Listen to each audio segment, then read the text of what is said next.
खबरों की तरफ बढ़ेंगे। ईद मिलाद उन नबी का त्योहार आज दुनिया भर में मनाया जा रहा है। आपको बता चले, राष्ट्रपति और प्रधानमंत्री ने लोगों को इस अवसर पर बधाई दी है। राष्ट्रपति ने लिखा है कि पैगंबर मोहम्मद के जन्मदिन ईद मिलाद उन नबी के पावन अवसर पर मैं सभी देशवासियों, विशेष रूप से हमारे मुस्लिम भाइयों बहनों को मुबारकबाद देता हूं। आइए हम सब पैगंबर मोहम्मद के जीवन से प्रेरणा लेकर समाज की खुशहाली के लिए और सुख दुख में शांति बनाए रखने हेतु कार्य करें। और प्रधानमंत्री नरेंद्र मोदी ने ट्वीट किया है कि मिलाद उन नबी की ये बधाई, चारों ओर शांति और समृद्धि हो, दया और भाईचारे की गुण हमेशा कायम रहे। ईद मुबारक। इस दिन के इतिहास की बात की जाए तो ईद मिलाद उन नबी तब से मनाया जाता है जब से इस्लाम धर्म की शुरुआत हुई थी।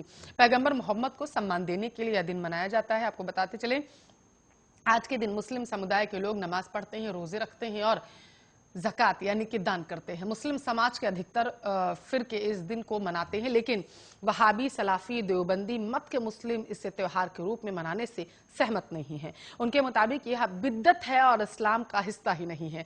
हालांकि एक मान्यता यह भी है कि इस दिन ही पैगंबर मोहम्मद का निधन हुआ था। भारत समेत ज्यादातर मुस्लिम आबादी वाले देश आज के दिन छुट्टी रखते हैं, लेकिन देशों की सूची में सऊदी अरब और कतर का नाम नहीं है। तो बांग्लादेश में दुर्गा पूजा के दौरान शुरू हुई हिंसा थमने का नाम नहीं ले रही है।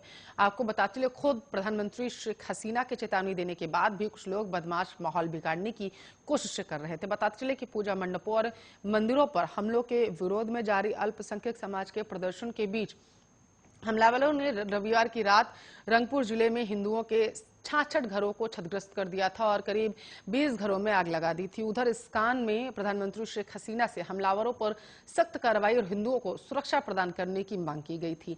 बांग्लादेश में इस्कान मंदिर समेत हिंदू समुदाय पर हमलों के खिलाफ सोमवार को बंगाल में आपको बता चले, नदिया जिले के मायापुर स्थित इस्कॉन के वैश्विक मुख्यालय में हजारों भक्तों ने इकट्ठा होकर विरोध जताया। इस्कॉन की ओर से जारी बयान में बताया गया है कि इस विरोध प्रदर्शन में 82 देशों के 7,000 से अधिक भक्तों ने हिस्सा लिया था। इनमें ऑस्ट्रेलिया, फ्रांस, दक्षिण अफ्रीका, इंग्लैंड, अमेरिका, रूस, चीन, इटली, दक्षिण कोरिया, जापान व अन्य देशों के भक्त शामिल थे। उन्होंने बांग्लादेश सरकार से अपराधियों के खिलाफ ठोस कार्रवाई करने की अपील की थी।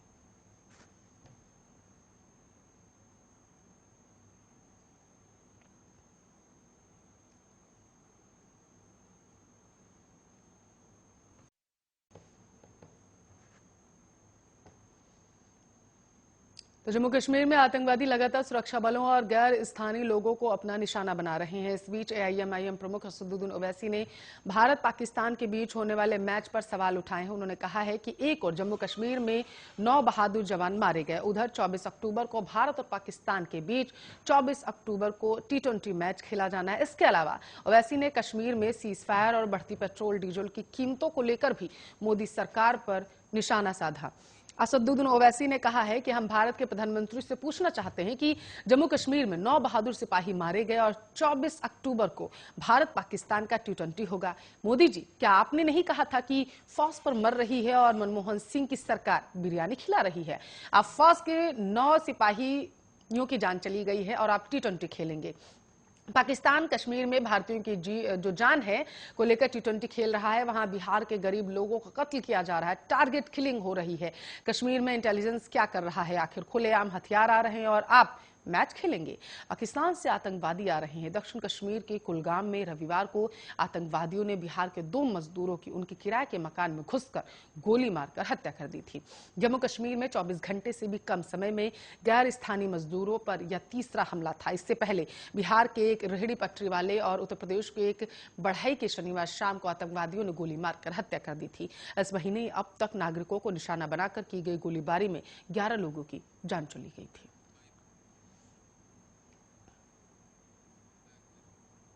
तो जिस कोविड टीकाकरण को लेकर अधिकारी अपनी पीठ थपथपाते नहीं थक रहे हैं, उसके आंकड़ों में एक बड़ा खेल सामने आया। टीकाकरण में महिलाओं के आंकड़े का प्रतिशत सवालों के घेरे में आ चुका है। कोविड टीकाकरण के जो आंकड़े सीएमओ कार्यालय से जारी किए गए, उनमें महिलाओं का प्रतिशत लगातार 40% बना हुआ है। फिर चाहे बात अब तक के श्रेणीवार ओवरऑल टीकाकरण की हो या फिर रोज जारी होने वाले आंकड़ों की, सवाल यही उठ रहा है कि आखिर ऐसा कैसे संभव है कि महिलाओं के टीकाकरण का प्रतिशत हमेशा ही 40% निकल कर आए। ये खेल कहीं और नहीं बल्कि राजधानी लखनऊ में खेला जा रहा है। राजधानी लखनऊ में 16 जनवरी से शुरू हुए कोविड टीकाकरण के बाद अब तक 42 लाख से ऊपर टीकाकरण हो चुका है। रोजाना सीएमओ कार्यालय इसके आंकड़े जारी करता है। इसमें health care worker, frontline worker, 60 plus लोग और 45 प्लस जो लोग हैं और 18 प्लस के, ये 5 कैटेगरी शामिल की गई हैं। इनमें भी महिला और पुरुष का आंकड़ा अलग अलग होता है। हेल्थ केयर वर्कर का कुल टीकाकरण 1,47,645, जिसमें 88,587 पुरुष और 59,058 महिला शामिल हैं। फ्रंटलाइन वर्कर का कुल टीकाकरण का आंकड़ा जो है वो 1,27,235 है, जिसमें 76,341 पुरुष और 50,894 महिला शामिल है, यानी कि 40%। 60 प्लस का टीकाकरण कुल 5,48,488, जिसमें 3,29,093 पुरुष और 2,19,385 महिला, यानी कि लगभग 40% के आसपास हुआ यह आंकड़ा। 18 साल प्लस का कुल टीकाकरण 23,30,397, जिसमें 13,98,238 पुरुष और 9,32,159 महिला शामिल है। ये भी आंकड़ा 40% के पास हुआ। इन ओवरऑल आंकड़ों में श्रेणी कोई भी हो, लेकिन महिलाओं का टीकाकरण प्रतिशत सब में 40 ही रहा है। इस मामले में हमने आपको बता चले लखनऊ से जो जानकारी सामने निकल कर आई कि टीकाकरण की जिम्मेदारी संभाल रहे एसीएमओ डॉक्टर एम.के. सिंह ने कहा है कि आंकड़ों में कोई खेल नहीं है। कोविड पोर्टल पर सभी आंकड़े सही हैं। संभव है कि सीएमओ ऑफिस से जारी आंकड़ों में कोई गलती ना हुई हो। उन्होंने कहा है कि कमांड सेंटर सभी वैक्सीनेशन यूनिट से अलग अलग मैनुअल डेटा इकट्ठा करता है और जो सीएमओ जारी होता है उसमें वही कुछ त्रुटि हो सकती है, लेकिन कोविन पोर्टल पर सभी डेटा एक्यूरेट है। तो उत्तर प्रदेश में अगले साल की शुरुआत में विधानसभा चुनाव के होने वाले हैं और सभी राजनीतिक पार्टियां कमर कस चुकी हैं सियासी मैदान में उतरने के लिए।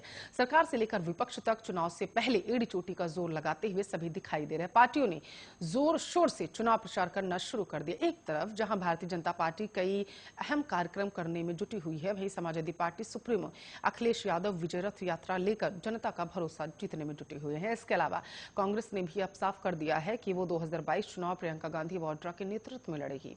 बताते चलें, लखनऊ पहुंची प्रियंका गांधी आज प्रेस कॉन्फ्रेंस करेंगी। कांग्रेस सूत्रों के मुताबिक यूपी विधानसभा चुनाव के टिकट बंटवारे में महिलाओं को 33% आरक्षण की घोषणा प्रियंका कर सकती हैं। सूत्रों की माने तो 2 दिन बाद करीब 50 टिकटों की घोषणा में इस ऐलान पर अमल भी दिखेगा। और कांग्रेस कैंपेन कमेटी के अध्यक्ष पीएल पुनिया ने चुनाव और प्रियंका गांधी पर बात करते हुए कहा है कि प्रियंका ने उत्तर प्रदेश में अच्छी पकड़ बना ली है।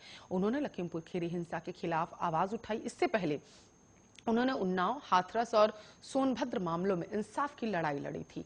पीएल पुनिया ने आगे कहा है कि प्रियंका ने बेहद कम समय में लोगों का विश्वास जीत लिया।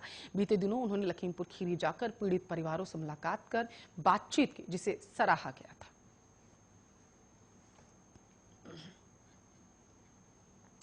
उत्तराखंड की बात करें, उत्तराखंड में बारिश आफत बनकर बरस रही है। अल्मोड़ा जिले में बारिश से आपको बता दें, भिकियासैंण तहसील के रापड़ गांव में पहाड़ी से मलबा आने के कारण एक मकान ध्वस्त हो गया। हादसे में 3 लोग जमींदोज हो गए हैं। कुछ लोगों ने भागकर अपनी वहां से जान बचाई। एसडीआरएफ की टीम मौके पर रेस्क्यू के लिए जुटी हुई है। वहीं कपकोट के भनार गांव के एक युवक पहाड़ से गिर रहे पत्थरों की चपेट में आ गया, जिससे उसकी दर्दनाक मौत की खबर सामने आ रही है। अल्मोड़ा में हीरा डूंगरी नामक जगह पर एक मकान की दीवार गिरने से किशोरी अरुमा सिंह पुत्री त्रिलोक सिंह मलबे में दब गई। उसका शव बरामद कर लिया गया। बताते चलें, 10 मकान जिले के विभिन्न क्षेत्रों में क्षतिग्रस्त होने की सूचना मिली है। भिकियासैंण के रापड़ गांव में मूसलाधार बारिश से 2 बजे के करीब आनंद सिंह नेगी पुत्री मदन सिंह नेगी उम्र 60 साल बताई जा रही है मकान पर पहाड़ी से मलबा आ गया था। वह कुछ समझ पाते तब तक मलबे से मकान क्षतिग्रस्त हो गया। कई लोगों ने भागकर जान बचाई, तो वहीं 2 बच्चे मलबे में दब गए हैं। हालांकि घटना के बाद एसडीआरएफ पुलिस की टीम मौके पर पहुंची और राहत बचाव कार्य अभी भी जारी है। चलिए, इसी स्पेशल रिपोर्ट के साथ इस बुलेटिन में बस इतना ही। बने रहिए हमारे साथ, देखते रहिए आर्य न्यूज।